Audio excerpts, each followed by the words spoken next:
Assalamualaikum warahmatullahi wabarakatuh. Di sini saya akan membahas materi dari mata kuliah Sistem Transaksi Keuangan Digital pada pertemuan keempat tentang Cloud Computing.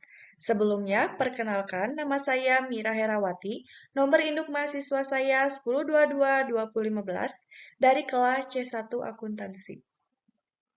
Ada definisi cloud computing. Cloud adalah awan atau internet dan computing adalah proses komputasi.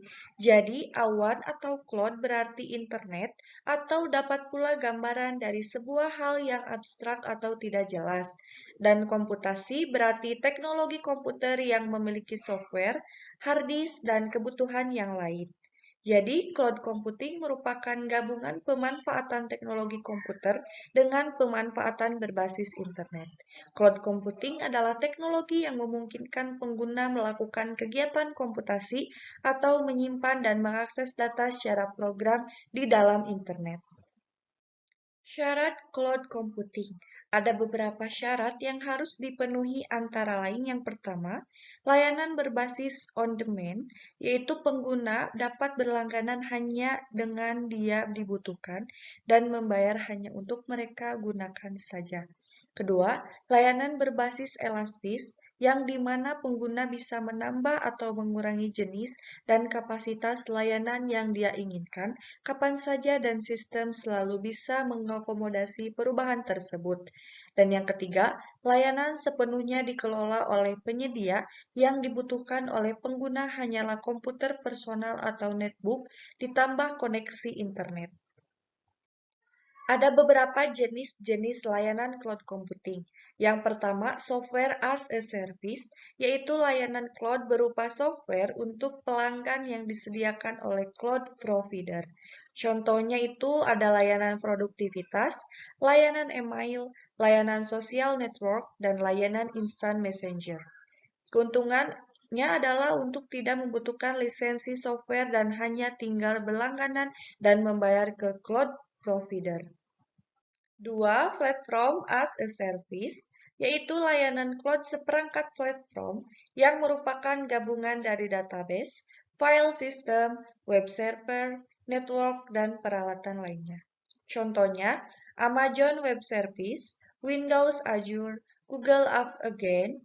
Keuntungannya itu, pengembang dapat fokus pada aplikasi yang sedang dikembangkan tanpa harus memikirkan rumah untuk aplikasi, karena hal tersebut sudah menjadi tanggung jawab cloud provider.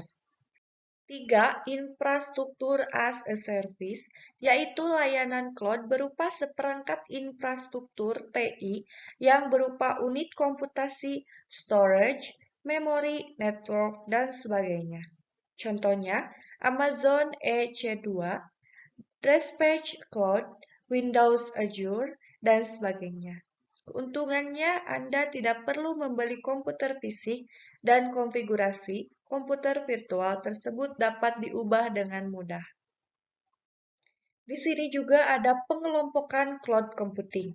Yang pertama, public cloud atau layanan cloud computing yang disediakan untuk masyarakat umum. Kedua, private cloud yaitu layanan cloud computing yang disediakan untuk memenuhi kebutuhan internal dari organisasi atau perusahaan. Ketiga, hybrid cloud, yaitu gabungan dari publik dan private cloud yang diimplementasikan oleh suatu organisasi atau perusahaan. Dan yang keempat, community cloud, yaitu layanan cloud yang dibangun secara eksklusif untuk komunikasi tertentu dan penggunaannya berasal dari organisasi yang memiliki perhatian yang sama atas suatu hal. Yang terakhir ada komponen cloud computing. Ada beberapa komponen cloud computing.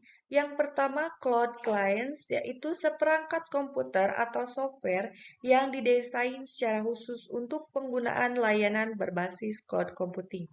Kedua, cloud service, yaitu produk atau layanan atau juga solusi yang dipakai dan disampaikan secara real-time melalui media internet.